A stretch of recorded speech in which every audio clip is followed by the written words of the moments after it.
I'm thinking about getting a wedding ring and telling these broads I got married. I think it just, my age, women are just becoming a distraction. So I'll get a wedding ring. We'll have some fun with that, huh? You're the only bro I got, huh? We'll have some fun with that.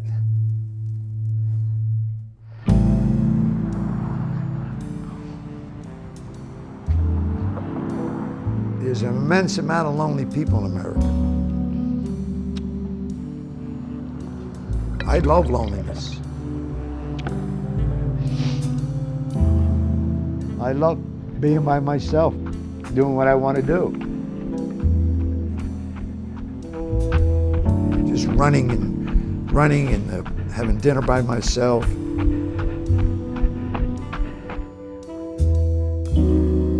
I tried relationships.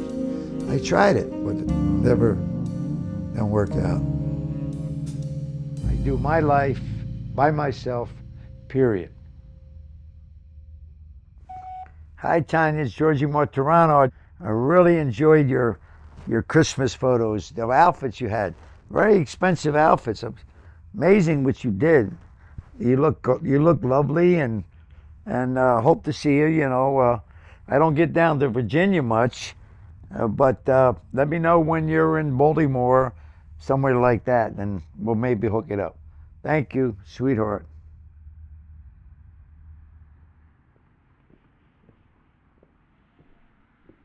George Martorano, TikTok. George Martorano on TikTok. George Martorano was a notorious drug kingpin in Philadelphia in the 1970s and 1980s. He ran a vast drug trafficking network and was known for his ruthless tactics and his ability to evade law enforcement. Martorano's rise to power began in the early 1970s when he started working for the Philadelphia Mafia as a drug dealer. You lying son of a Quickly bitch. rose I through didn't the work for the ranks and mob. I became worked one of for the most myself. successful drug traffickers in the city. Some view Martorano as a reformed man who has paid his debt to society and deserves a chance at redemption. Others see him as a dangerous criminal who should have never been released from prison. We would like to know what you think about this video down below in the comments section. Also, don't forget to like the video. You ain't getting no share the comments, video, you son of a and bitch, if you're because not it's all live. subscribed, People that don't know me, I'm George Martorano. People that know me, I'm Georgie Martorano.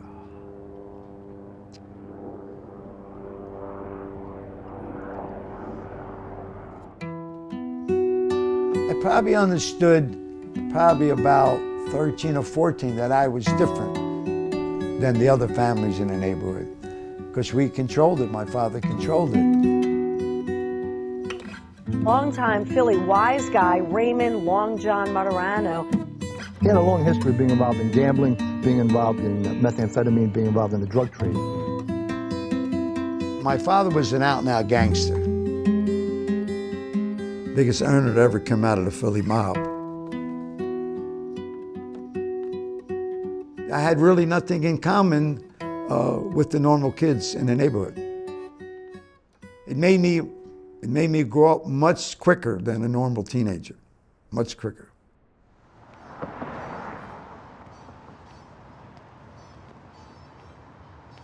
My father was a made member, of course, under him, but I wasn't a made member. I didn't want it, didn't need it. I had my respect for what? For what? So, you know why you're here, right? To take the blood oath to become a made member of the Mafia. The blood oath ceremony goes way back to the old... You don't smile in the lineup. All right. That'll get you beat up. Really? Okay, so no smiling from now on. I'm gonna have you standing at number 1, sir. 1, 2, 3, and 4. Oh. All right. A little history about Al Capone. He used to travel with $1 million all the time in a suitcase, and all had about 10 guys with everywhere. They always had guns. Really? And he would go to Miami, New York, Philly. So the cops came around, you got $1 million, open the suitcase, here. Yeah. All right, take care, Al. Thank you.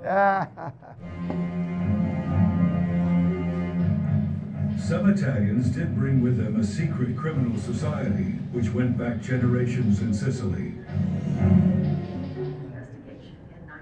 Well, your dad was in the mafia too, Yeah, he right? got killed in the war. Oh, okay. He got killed in 202.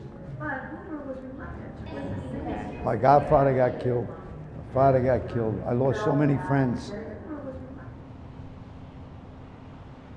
I wonder how the Kardashians do this all the time. I really don't.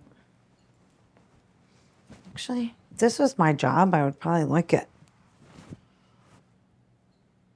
You grow up in this life and you know it and you know what it is and you adjust. I did notice the difference when I went to grade school because people weren't allowed to come in my home. And a lot of times I wasn't allowed in anyone else's homes. They looked at us weird. Because we were just certain individuals, and then they would read the newspapers, and all of a sudden I didn't have no friends. I was only 27, and these gentlemen flew up from Miami, Italian guys, and they says, listen, we have this weed operation, we made an awful lot of money. We want our end, but we want to turn it over to you. At the table, they gave me $50,000 gift. Did you ever have lunch and walk away with a $50,000 bag? Feels good. And it was it, money, money, money after that. I really liked the life, but I knew I was going to be indicted.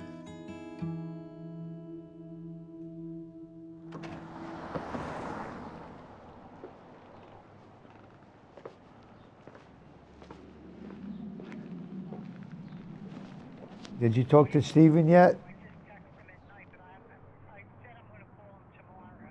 Well, find out. There's a rumor going around that he sold 300,000 pounds of meatballs or 300,000 meatballs.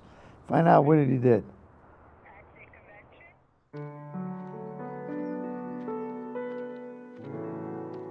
They gave me life, no parole. Life, no parole means you come home in a body bag. I lost my father when I was in. I lost my wife. She's literally the only woman that I know that stopped traffic. Traffic stopped, that's how beautiful she was. What she did with scars with her hair, well, unbelievable. I don't know how she used to do that. I lost her in 2000. And I lost the boy in 201, the motorcycle accident. So when I lost him, you know, I didn't get it over her yet. Then I just lost him.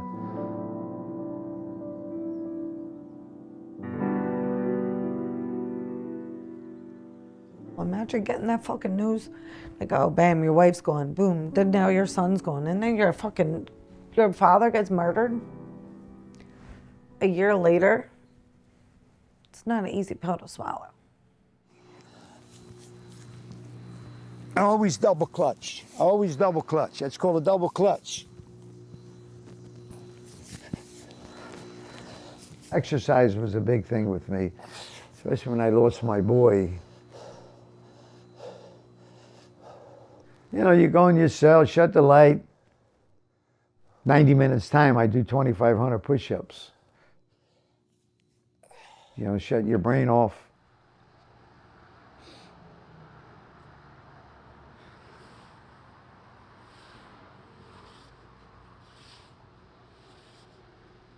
I was at the worst form of loneliness.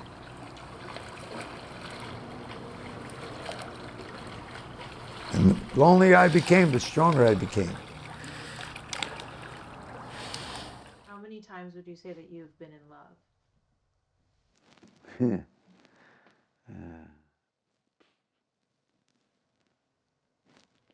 I'll tell you the truth, being in prison 32 years plus years, I forgot much about love.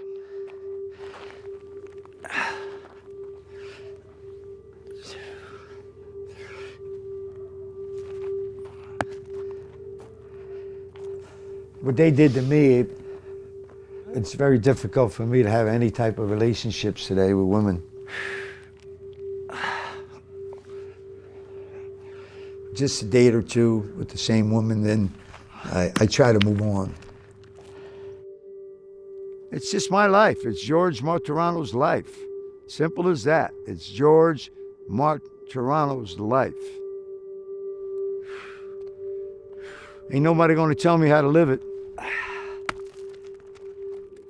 You know, I wish I could share it with somebody, but it's not the case. It's not the case. I don't like being in relationships myself either, because it gets you too tied in. I don't like to be tied in, because I've been through so much loss in my life. It's just like a breakdown of you as a human. So we always keep it, there's a wall up.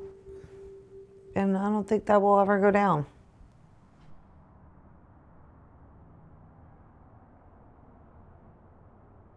I like to film near that car. Oh, yeah, we should do That's that. a classic car. That's a cool car. I would love to film near that.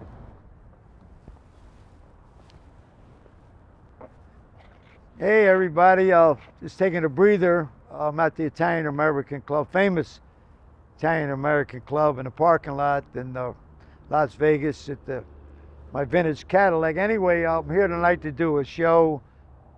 You know, I'll be on stage and talking to a great audience, and nice to be here. Good night, I gotta go to work.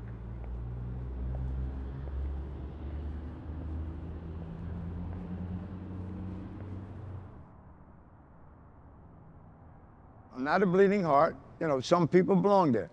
But I didn't deserve to spend half my life. I went away 31 years old, came home 65. I look pretty good, huh? Anyway, you can never be a real poet unless something's broken in you. My heart was broken from a loss of a loved one. Anyway, I'm going to leave you tonight with a poem. Did you know falling stars scream whence they descend? And the only ones that can hear that despairing cry are the lonely of hearts like you and I. Thank you. Good night.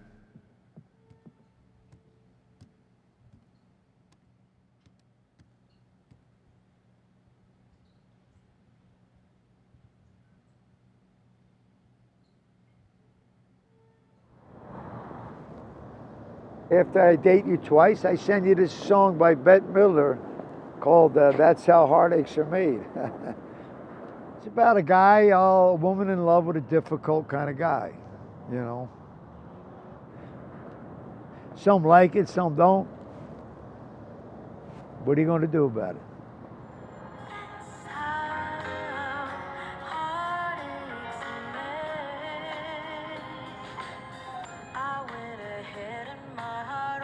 The door, one could love more. You pretended to be kind. How could you be so unkind? With all the other girls you play. That's how heartaches are made. That's how heartaches are made.